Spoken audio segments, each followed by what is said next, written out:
मंसूर उस्मानी साहब की दो लाइनें हैं। इस शहर में हवा चलती है और तरह की, जुर्म और तरह के होते हैं, सजा और तरह की। आपको पता होगा किस तरीके से हमारे और आपके बीच नफरत की दीवार खड़ी करने का काम लगातार बदस्तूर किया जा रहा है। अभी एक खबर ये आई कि जो विश्व हिंदू परिषद का ऑफिस राजधानी दिल्ली में है, देश की राजधानी दिल्ली के वीएसपी के ऑफिस में एक व्यक्ति घुस गया। दरअसल वो मुसलमान नहीं था, वो हिंदू था। मैं पूरा उसका नाम आपको बताऊंगा, लेकिन पीछे की पूरी कहानी है, आप उसको समझ लीजिए। एक व्यक्ति घुस जाता है विश्व हिंदू परिषद के ऑफिस में और कहता है मैं आरएसएस के और वीएसपी के ऑफिस को उड़ा दूंगा। राजधानी दिल्ली के झंडेवालान में इनका दफ्तर है। इसके बाद तमाम मीडिया संगठन, तमाम मीडिया संस्थान सीधा सीधा जिहाद का नाम देने लगे। दैनिक जागरण ने तो हद ही कर दी। दैनिक जागरण ने साफ कर दिया किस तरीके से जिहादी की मानसिकता जो है वो सामने आ गई है। जोड़ दिया गया जिहादियों से, जोड़ दिया गया मुसलमानों से और मुसलमानों पर अटैक किया जाने लगा। गलती मुसलमान की नहीं थी, फिर भी मुसलमान पर कई गंभीर आरोप लगाए जाने लगे। जिहादी शब्द कहां से आया? जिहादी कौन है? अगर वो मुसलमान होता, पहले ही लोगों ने कहा कि जिसने धमकी दी है वो मुसलमान है, वो आकर के गुस्ताखी कर रहा है, आकर के पैगंबर साहब को याद कर रहा है, जबकि बिल्कुल ऐसा नहीं था। बताइए कौन सा हिंदू होगा, कौन सा पंडित ऐसा होगा जो जा करके सीधा सीधा पैगंबर साहब का नाम लेगा? मुझे तो नहीं लगता दोस्तों। देखिए, नरेंद्र नाथ मिश्रा पत्रकार हैं, इन्होंने लिखा है इस मामले में दिल्ली पुलिस ने मध्य प्रदेश के प्रिंस पांडे को हिरासत में ले लिया है। दिल्ली पुलिस के अनुसार उसे संगठन से शिकायत थी, अभी पूछताछ जारी है। नाम भी आपने सुन लिया, प्रिंस पांडे। नाम उसका राम कुमार पांडे भी है, दो उसके नाम है।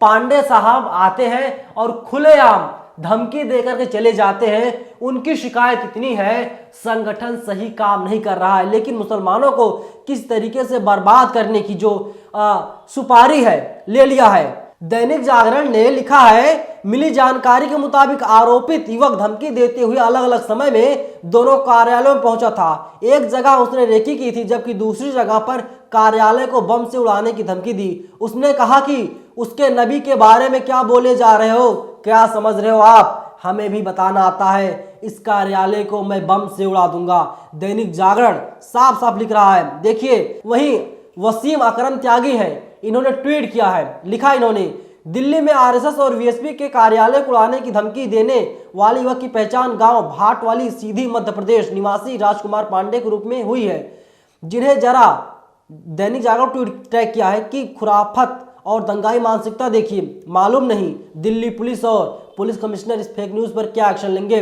देखिए, इन्होंने सीधा सीधा दिल्ली पुलिस को और जो कमिश्नर ऑफ पुलिस है दिल्ली के राकेश अस्थाना को टैग करके कहा है कि जिस तरीके से मुसलमानों को भड़काया जा रहा है, मुसलमानों के प्रति नफरत फैलाई जा रही है, मुसलमान बिना किसी जांच पड़ताल के मुसलमानों को दोषी बनाया जा रहा है, जबकि जो मेन आरोपी है, मुख्य आरोपी है, उसका नाम प्रिंस पांडे है। आरोपी प्रिंस पांडे को बचाने की कोशिश की जा रही है क्योंकि वो सवर्ण है। अगर वो मुसलमान होता अब तक उसके साथ ना जाने क्या बदसलूकी हो चुकी होती। लेकिन जानकारी ये भी मिल रही है, पहाड़गंज थाना है, सेंट्रल डिस्ट्रिक्ट में लगता है, और वहां की डीसीपी है श्वेता चौहान। श्वेता चौहान पूछताछ कर रही है, और इसके अलावा नॉर्मल जो दिल्ली पुलिस की टीम है वो तो पूछताछ कर रही है, स्पेशल सेल की भी टीम पूछताछ करेगी, और जो क्राइम ब्रांच की टीम है वो भी पूछताछ करेगी। देखिए, कहीं ना कहीं जो डीसीपी श्वेता चौहान है, ये आई हुई है अभी लगभग साल भर पहले इनकी ज्वाइनिंग हुई थी। श्वेता चौहान जो है, इन्होंने खुद पूछताछ किया था ऐसा बताया जा रहा है। लेकिन जो तमाम टीमें दिल्ली पुलिस की हैं, क्राइम ब्रांच हो, स्पेशल सेल हो या नॉर्मल दिल्ली पुलिस हो, तमाम टीमें जो है पूछताछ आरोपी से करेंगी। आखिर उसकी मानसिकता क्या थी, किस मानसिकता के तहत वो आया था इस तरीके की बात करने के लिए, धमकी देने के लिए। कहीं वो ऐसा तो नहीं पागल है। लोगों की माने तो कुछ लोगों का ये भी कहना है प्रिंस पांडे जो है वो दिमागी रूप से थोड़ा पागल है। पागल इसलिए है क्योंकि वो सवर्ण है, ऐसा बता करके उसे छोड़ दिया जाएगा। लेकिन अगर कहीं मुसलमान होता तो शायद अब तक थाने में, जिस तरीके से सहारनपुर का वीडियो आया था, देखा था आपने सहारनपुर में किस तरीके से हिंसा हुई थी। नुपुर शर्मा का जो बयान आया था, नुपुर शर्मा ने विवादित बयान दिया था, सहारनपुर में हिंसा हुई थी और पुलिस ने किस तरीके से पिटाई की थी। पहले पत्रकार थे, अब बीजेपी के विधायक हो गए हैं, नाम है श्रमणि त्रिपाठी। उन्होंने कहा रिटर्न गिफ्ट है। तो कहीं ना कहीं अगर मुसलमान होता, ये जो प्रिंस पांडे जगह कोई और दूसरा, कोई खान होता, कोई अकरम होता, कोई अब्दुल होता, कोई हमीद होता, तो अब तक डंडे बरसाए जाते, लठ वर्षा की जाती और इसके बाद में उसे जेल भेज दिया जाता। लेकिन पुलिस कह रही है कि अभी पूछताछ की जा रही है और पुलिस अभी तक किसी भी नतीजे तक नहीं पहुंच पाई है। पुलिस की सक्रियता यही है कि पुलिस ने समय रहते ही आरोपी को गिरफ्तार कर लिया। लेकिन इन आरोपियों की हिम्मत कैसे हो जाती है? दैनिक जागरण ने यह भी लिखा है, उदयपुर में दर्जी कन्हैयालाल की हत्या समेत देश भर में कई जगहों पर सर तन से जुदा की तर्ज पर हत्याओं के बीच अब दिल्ली स्थित राष्ट्रीय स्वयंसेवक संघ आरएसएस और वीएचपी दिल्ली के कार्यालय को उड़ाने की सनसनीखेज धमकी मिली है। बताइए, धमकी तो मिल गई है और जिहाद का नाम खुलेआम। दैनिक जागरण जैसे अखबार जो खुद को दावा करता है कि दुनिया का सबसे मानाजाना अखबार है और भारत में सबसे ज़्यादा दैनिक जागरण को ही पढ़ा जाता है, लेकिन जो बयान आते हैं, जो पुलिस की कार्यशैली है दिल्ली पुलिस ने गिरफ्तार करते हुए बाकायदा प्रेस रिलीज जारी कर दिया। दिल्ली पुलिस ने कहा कि जो मुख्य आरोपी है यही व्यक्ति अकेले आया था और इसका नाम प्रिंस पांडे है। प्रिंस पांडे ने ही खुलेआम आरएसएस और वीएसपी के कार्यालय को धमकी देने की बात कही थी। ये वीएसपी के कार्यालय के दूसरी मंजिल तक पहुंच गया था और वहां पर अभी तक आपने सुना होगा जो धमकी दिए जाते थे, फोन कॉल के जरिए दिए जाते थे, एसएमएस के जरिए दिए जाते थे, मेल के जरिए दिए जाते थे, चिट्ठियों के जरिए दिए जाते थे। लेकिन पांडे साहब तो अलग ही निकले।